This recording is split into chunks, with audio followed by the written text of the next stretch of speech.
An hour and a half. That wasn't just a duration, it was a deliberate statement.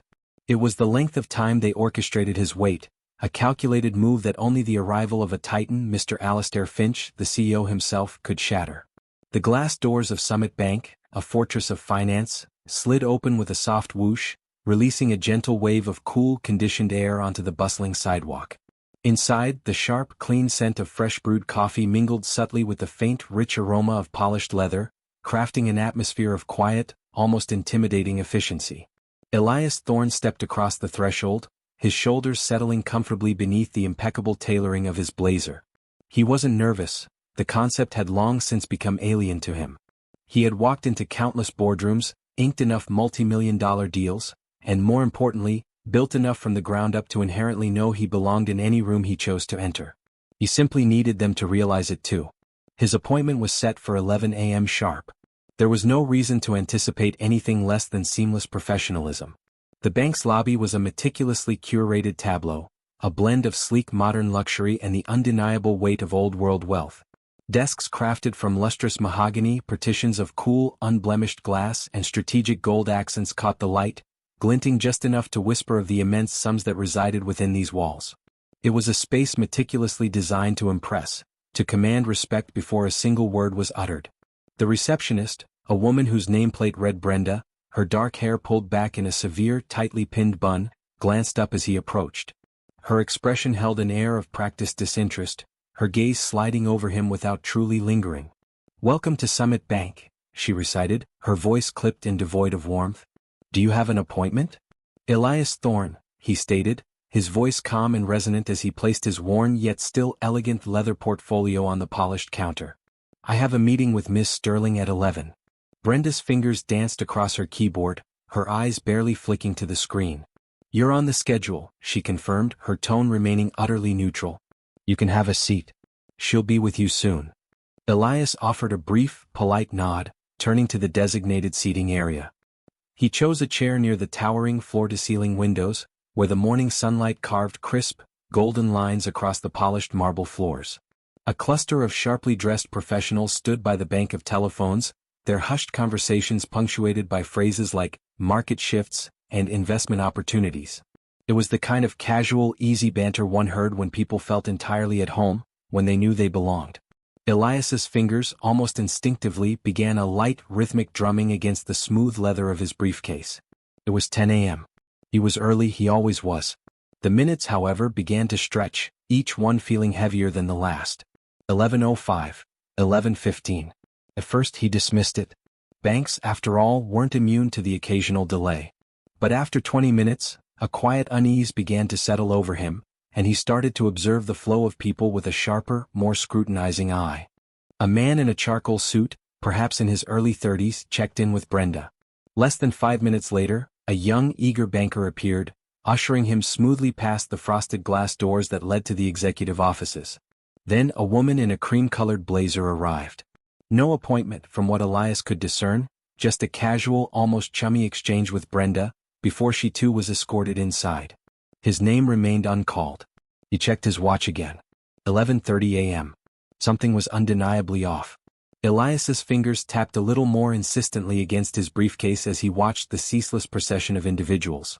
Some entered with the innate confidence of those who knew they were expected, their faces alight with easy smiles, their heads nodding in familiar acknowledgement to the staff, hands shaking in practiced greetings. Others, like him, settled patiently, waiting for their turn. The crucial difference? They were being called, he wasn't. He had been here for 35 minutes now, his appointment confirmed not once, but twice, and yet here he remained, rooted in the same chair, while at least 6 other people who had arrived after him had vanished behind those elusive frosted glass doors. Still he maintained his composure. He had faced this subtle gauntlet before, the unspoken barriers, the quiet acts of dismissal that could so easily be denied. "Oh, we didn't mean to keep you waiting, Mr. Thorn. It must have been a scheduling mix-up. So sorry about that, you know how busy we get." Excuses wrapped in a thin veneer of politeness. He rose, his expression carefully neutral, and walked back to the front desk. Brenda glanced up, the same impassive look etched on her face. "Excuse me," Elias said, his tone calm but firm, "has Miss Sterling been made aware that I'm waiting?" Brenda let out a short, almost imperceptible sigh, as if he had rudely interrupted a profound internal monologue. She tapped at the keyboard, not even bothering to make eye contact. She knows. She's just finishing up with another client. Elias waited for a follow-up, some acknowledgement that she would check again, perhaps offer an updated time. But she simply returned to her typing, her attention seemingly consumed by the glowing screen. "Do you have an estimate on when she'll be available?" he pressed, consciously reining in the burgeoning frustration.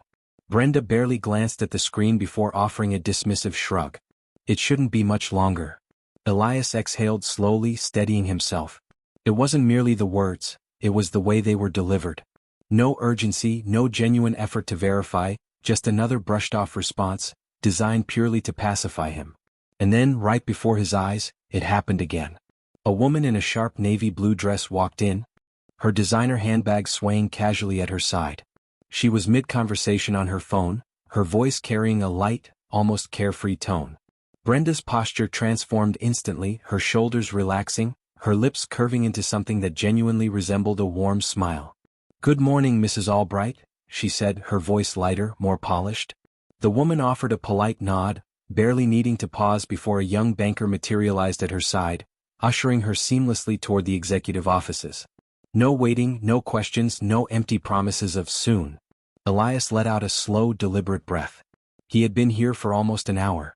Mrs. Albright had been here for less than a minute. He turned back to Brenda. "So, do appointments actually matter here, or is it just first come, first served?" For the first time, a flicker of discomfort crossed Brenda's face. "I told you, sir, she'll be with you soon." There it was again, that insidious word, soon. A delay without a deadline. A promise without commitment. A word that allowed people to pretend they weren't doing exactly what they were doing, dismissing him. Elias glanced back toward the frosted glass doors. It would be easy to let it go, to sink back into his chair, wait another 30 minutes, and pretend this wasn't a deliberate slight. But this wasn't just about waiting, it was about something else entirely. He returned to his seat, forcing himself into a calm that belied the simmering irritation within. He had faced worse, built a company from nothing, weathered the condescending stares of investors who thought him beneath them, been underestimated in rooms full of men who genuinely believed they knew better. But this was different. This wasn't about the strength of his business plan or the robust figures on a spreadsheet. This was about being ignored, about being casually dismissed, as if his very presence weren't even worth a proper update. He checked his watch. 12:05 p.m. Over an hour. He took a slow, deliberate breath, scanning the lobby once more. No one else was waiting. Every single person who had walked in after him had been attended to, led inside, or at the very least, acknowledged. Except him. Across the room, a young teller was chatting animatedly with an older man in khakis and a golf polo. Their conversation was light, easy, almost casual. Elias tilted his head slightly, listening. "Yeah, I told her to just walk in," the older man chuckled. "She doesn't even need an appointment, you know how it is." The teller laughed in return. "Well, for Mrs. Albright, we always make exceptions." Elias's grip tightened almost imperceptibly around the handle of his briefcase. So that was how it worked. Rules for some, entirely different rules for others. He leaned forward, resting his elbows on his knees, his gaze fixed on the polished floors. This was a test. Would he sit here quietly, accepting being pushed aside, waiting for permission to be seen? Or would he make it unequivocally clear that his time was just as valuable, if not more so, than anyone else's? He stood, not quickly, not aggressively, but with a quiet, unwavering decisiveness. He walked past the front desk, past Brenda's blank expression, and headed straight for the frosted glass doors. "Sir." Brenda began, a note of genuine alarm finally entering her voice. But he didn't stop. He pushed open the door. Inside, a long, quiet hallway stretched out before him, lined with private offices. Some doors were ajar, others closed, but one thing was immediately, glaringly clear. Miss Sterling was not in a meeting. She was seated at her desk, typing on her laptop, utterly alone.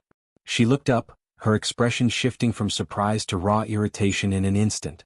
"Mr. Thorn," she said, her voice clipped, a clear edge of annoyance in her tone. "You should have waited to be called." Elias met her gaze evenly, his own eyes holding an unwavering calm. "I did wait." Her fingers hovered over the keyboard, her lips pressing into a thin, tight line. "Please take a seat," she finally conceded, the words grudging. Elias sat, not because she had granted him permission but because he chose to. And something deep within him knew this conversation wasn't going to unfold the way she thought it would. Miss Sterling's fingers twitched slightly as she adjusted the papers on her desk, her face carefully neutral. But Elias, attuned to the slightest tells, could see it. The subtle tension in her jaw, the fleeting flicker of irritation in her eyes. "I apologize for the delay," she said, forcing a brittle smile. "We've been extremely busy today." "Busy?" Elias let the word hang in the air for a deliberate moment. He had watched at least 6 people ushered past him like VIPs, while he sat in that lobby for over an hour and a half. "Were you?" he asked, keeping his tone calm but firm. "Because I counted a few clients who didn't have to wait at all. Some, it seemed, without appointments." Miss Sterling's lips pressed into an even thinner line. "I assure you, Mr. Thorn, that wasn't intentional. There must have been a miscommunication." "Right. A miscommunication." Elias exhaled slowly through his nose, his expression remaining unreadable. "Interesting." Miss Sterling cleared her throat, clearly eager to steer the conversation away from the uncomfortable territory. She flipped open a folder, scanning its contents with feigned intensity.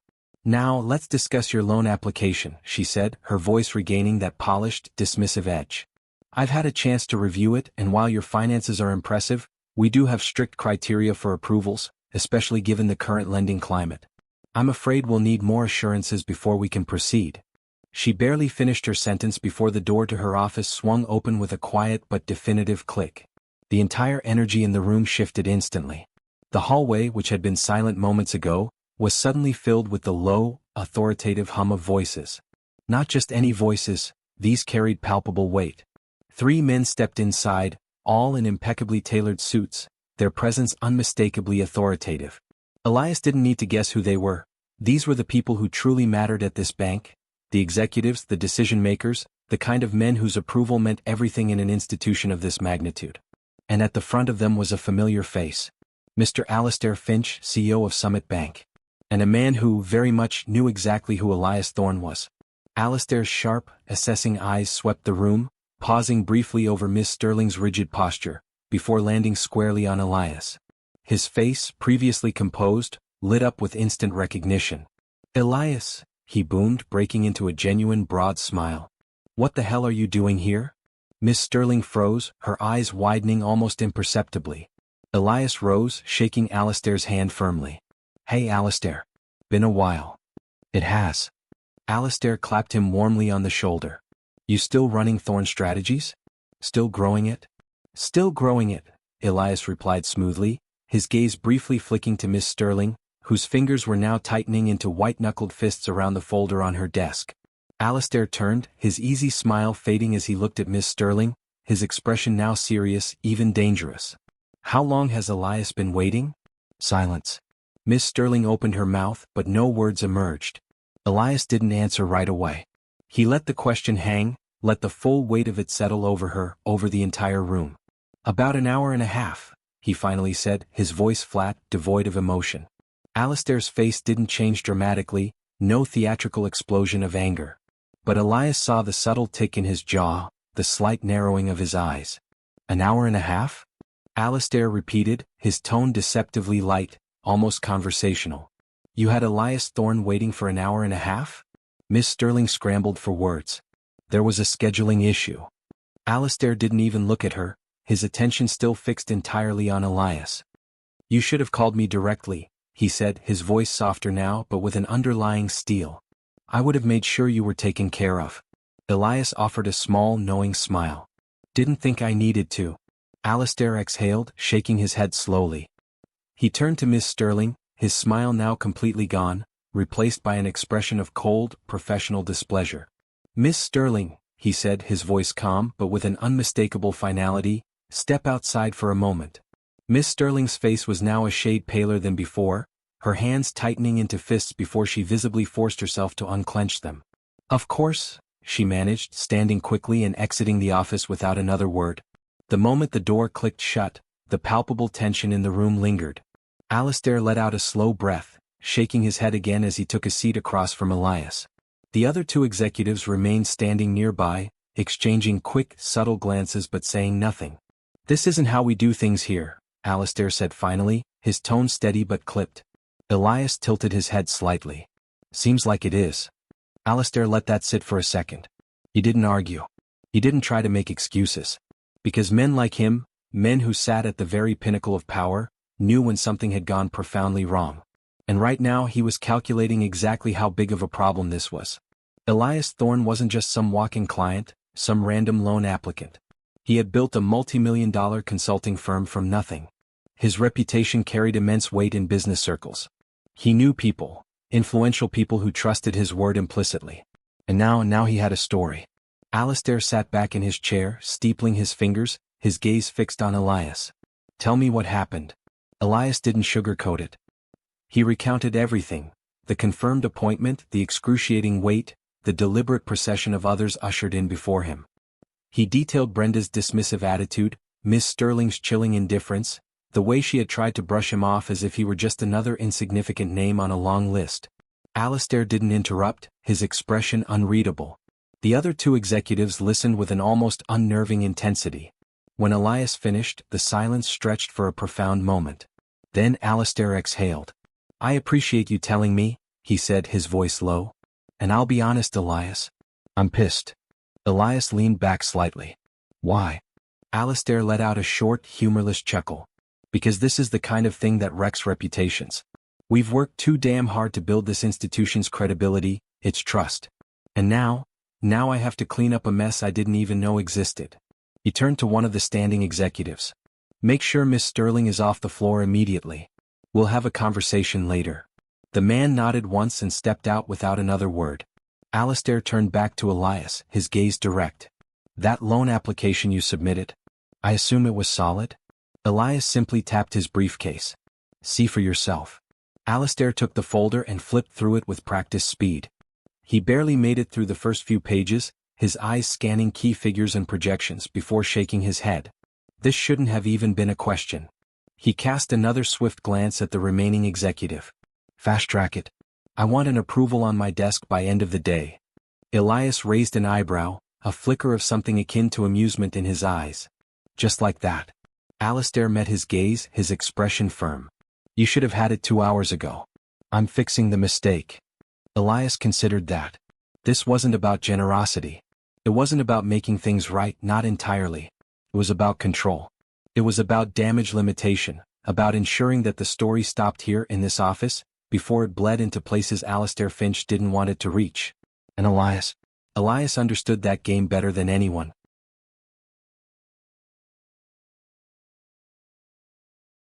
Still, he wasn't about to let Alistair off that easy. "I'll accept the approval," Elias said, standing, his voice calm and even. "But fixing this for me doesn't fix the real issue." Alistair's expression didn't change much, but something in his eyes flickered, a momentary acknowledgement of the deeper truth Elias had just voiced. "We'll be having a long conversation about that," he said, his tone indicating the matter was far from closed. Elias grabbed his briefcase, nodding once before heading toward the door. But before he left, he made sure to meet Brenda's gaze one last time as he passed the front desk. She didn't look nearly as confident now, her impassive mask showing the faintest cracks of unease. The summer heat pressed against Elias's skin as he stepped outside, the bank's pristine, imposing exterior gleaming under the midday sun. But inside, the cracks had already formed, fissures in a carefully constructed facade. This wasn't just about a loan. It wasn't even just about Miss Sterling. It was about something bigger, something that had played out in 1,000 different ways in 1,000 different places, always under the guise of procedure or polite excuse. It wasn't always loud, it wasn't always overtly aggressive. But it was there, the quiet assumption that some people belonged in those hallowed offices, while others had to wait. The subtle dismissals, the polite rejections, the carefully constructed barriers that could always be explained away. But not today. Today, someone had to face the consequences. And the next time Miss Sterling looked at a name on her appointment list, she'd think twice. Elias checked his phone. A new email. Loan approved. He smirked, tucking it into his pocket as he walked toward his car. Respect isn't given, it's demanded. And today he got what he came for.